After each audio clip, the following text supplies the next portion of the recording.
کل ایک تقریب ہوئی ہے، اس تقریب میں جنرل باجوہ نہیں تھے. اب اس سے پہلے میں نے ذکر کیا کہ وہ منظر سے غائب ہیں اور بہت عرصے سے غائب ہیں. یہاں تک کہ پاکستان میں ہوتے ہوئے، پنڈی میں ہوتے ہوئے وہ نظر نہیں آئیں گے آپ کو. تو کل کی تقریب جہاں پہ سابق آرمی چیف راحیل شریف صاحب بھی تھے، اشفاق پرویز قیانی صاحب بھی تھے، باجوہ صاحب نہیں تھے. آپ نے کیا کنفرم کیا کہ وہ پاکستان میں موجود ہیں بھی یا نہیں؟ آئی بلیو کہ ہی از ناٹ ان پاکستان. تو جب وہ پاکستان میں نہیں ہے، اپنی کسی نجی مصروفیات کے اوپر ہیں، تو پھر ان کا جو نہ ہونے پر شبہ نہیں کرنا چاہیے، بلکہ یہ سمجھنا چاہیے کہ ایک آدمی پاکستان میں ہے ہی نہیں، اویلیبل ہی نہیں ہے. اچھا، تو پھر وہ جہاں پر بھی ہیں، مطلب یہ نہیں کہ جان بوجھ کے اس تقریب میں شرکت نہیں کی انہوں نے، یا ان کو مدعو نہیں کیا گیا، تو ایسی کوئی بات نہیں ہے. جنرل باجوہ جو ہیں وہ یقینی طور پر جنرل عاصم منیر کے باس رہے ہیں، اور وہ سابق آرمی چیف ہیں. وہ جو ان کا ڈیو رسپیکٹ ہے، جو ریگارڈ ہے، جو ان کا آنر ہے، وہ اسی طریقے سے برقرار تھا، برقرار ہے اور برقرار رہے گا. چلیں ٹھیک ہے. دانش افقہ صاحب، آپ سر کہہ رہے ہیں کہ جیل حکام کی گرفتاری ہوئی ہے موبائل کی وجہ سے، اور D G I S I کی جو گرفتاری ہوئی ہے، سابق D G I S I کی گرفتاری ہوئی ہے. آپ کہہ رہے ہیں کہ موبائل فونز کی وجہ سے مزید انکشافات ہوں گے، مزید گرفتاریاں ہوں گی. سر یہ کیا ہے سر ایسا موبائل فون کے اندر کہ وہ سب کو پکڑوا دے گا؟ سر دیکھیں، موبائل جو ہوتا ہے وہ اب تو یہ سب کچھ موبائل پہ ہی ہوتا ہے نا. تو جو میجر ایویڈنس آ رہی ہے وہ موبائلز کے ذریعے آ رہی ہے کہ کون کس کے ساتھ رابطے میں تھا. ایون یہ جو جیل حکام گرفتار ہوئے ہیں، جیل سپرنٹینڈنٹ اور ڈپٹی اسسٹنٹ سپرنٹینڈنٹ جیل، یہ بھی اپنے فونز کی وجہ سے جو ہے وہ ہو رہے ہیں، یا کہہ لیں کہ زیر اعتاب آ رہے ہیں. تو میرا خیال ہے کہ جنرل فیض حمید صاحب کا جو موبائل ہے، اور ان کے ایک سے زیادہ موبائل ہیں، تو وہ ان میں وہ جن لوگوں کے ساتھ رابطے میں تھے، وہ لوگ جو ہیں وہ زیر اعتاب آ رہے ہیں، یا زیر اعتاب کہہ لیں، یا ان کو انویسٹیگیشن رکھا جائے گا. ان کے ساتھ رابطے بھی ہو رہے ہیں، مختلف نمبر سامنے آ رہے ہیں. کوئی 50 لوگ کہہ رہا ہے، یہ تقریباً کوئی 20 اس طرح کی چیزیں چل رہی ہیں. لیکن جو میرے آپ ٹویٹس کی وجہ کا ذکر کر رہے ہیں کہ آپ اشارے دے رہے ہیں، تو دیکھیں کہ ہر طرف سے عمران خان صاحب کو جو سہولت تھی، تو وہ لوگ سارے کے سارے جو ہیں وہ آج نہیں تو کل ان سے پاکستان کی جو فوج ہے وہ رابطہ کرے گی. ظاہر ہے کہ سوال نامے کے ساتھ رابطہ کرے گی، ظاہر ہے کہ انویسٹیگیشن ہوگی. تو وہ جو کہنے کے مختلف شعبہ ہے زندگی سے جو تعلق رکھنے والے لوگ ہیں، جو کسی نہ کسی حوالے سے یا کسی نہ کسی ریفرنس سے یا اپنی پوزیشن کا فائدہ عمران خان صاحب کو دے رہے تھے، ان سب کو جواب دینا پڑے گا. ٹھیک ہے. اچھا تو سر ذرا عمران صاحب بلکہ آپ ہی بتا دیجئے مجھے کہ یہ جو ایک چیٹ ہے، یہ اس چیٹ کا کیا تعلق ہے سر؟ کیا عدلیہ سے وابستہ افراد کی جانب یہ چیٹ اشارہ کر رہی ہے، واٹس ایپ چیٹ؟ سکتا ہے، میرے پرسنل نالج میں تو اس طرح کی بات نہیں ہے کہ عدالتی شخصیات جو ہیں وہ بھی کوئی انڈر کوسچن ہے.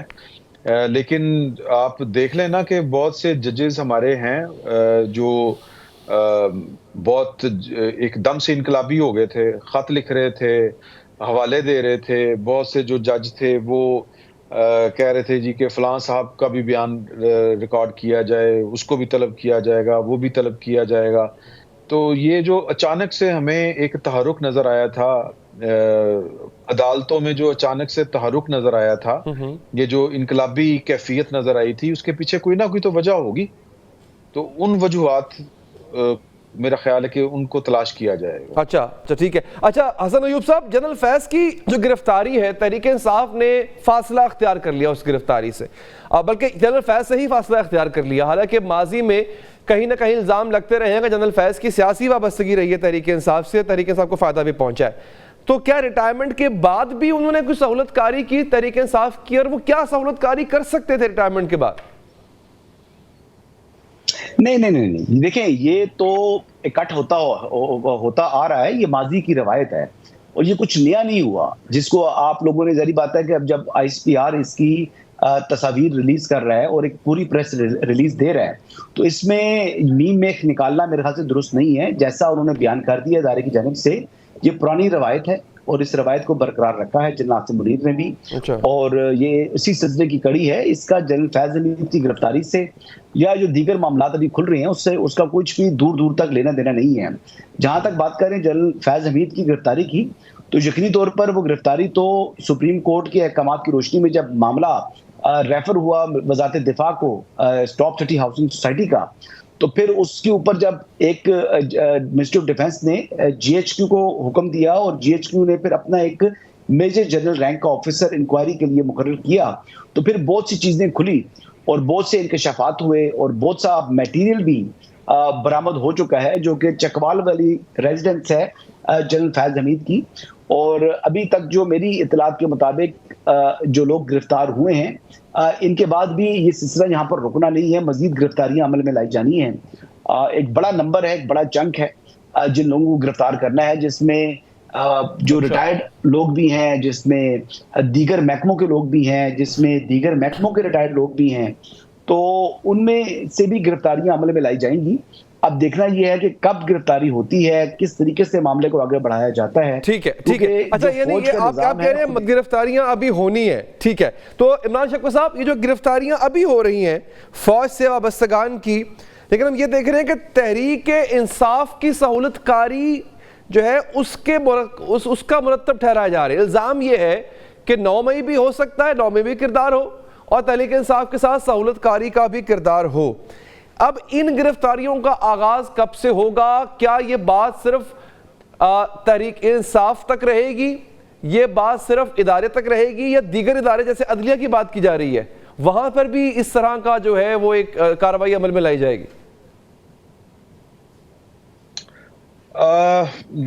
دیکھیں بات یہ ہے کہ اگر تو 9 مئی والی میوٹنی ثابت ہوتی ہے کہ وہ میوٹنی تھی، کیونکہ پاکستان کے وزیر اعظم نے یہ بات بطور وزیر اعظم یہ کہی ہوئی ہے کہ یہ فوج کے اندر بغاوت پیدا کرنے کی ایک کوشش تھی، اور وہ جن کے اوپر یہ الزام ہے ان کے رابطے اگر جنرل فیض حمید صاحب کے ساتھ اسٹیبلش ہو گئے، جو کہ ہو چکے ہوئے ہیں.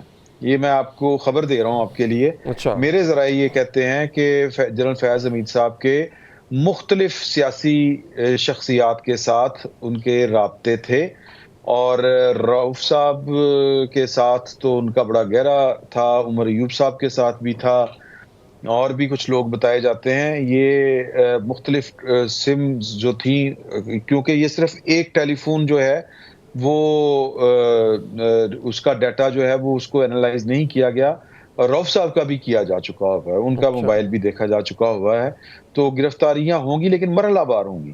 ابھی جو فوکس ہے، جو ہماری اطلاع ہے، وہ ہے ٹاپ سٹی والے کیس کے اوپر. لیکن ساتھ میں آپ دیکھیں کہ جو سہولت کاری کر رہے تھے سرکاری افسران، یہ دوسرا مرحلہ ان کے لیے شروع ہو چکا ہوا ہے. یہ جو آپ کو جیل حکام جو آفیسرز ہیں وہ جو گرفتار ہیں ان سے انکوائری ہو رہی ہے، یہ اس کا دوسرا مرحلہ ہے. پہلا مرحلہ ہے کہ وہ جو فوجی افسر، وہ جو فوج کے اندر یعنی کہ سروس کے دوران بھی اور سروس کے بعد بھی جو فوجی ایکٹ کے خلاف، آرمی ایکٹ کے خلاف کام کر رہے تھے، ان کے خلاف کارروائی، یعنی ان کی جو مالی کرپشن ہے ٹاپ سٹی والی وہ. اور پھر اس کے بعد دوسرا مرحلہ ہے کہ جو سرکاری افسران کسی بھی شعبے میں بیٹھے ہوں، ٹھیک ہے، ان کے اگر رابطے تھے جنرل فیض حمید صاحب کے ساتھ تو وہ کیوں تھے.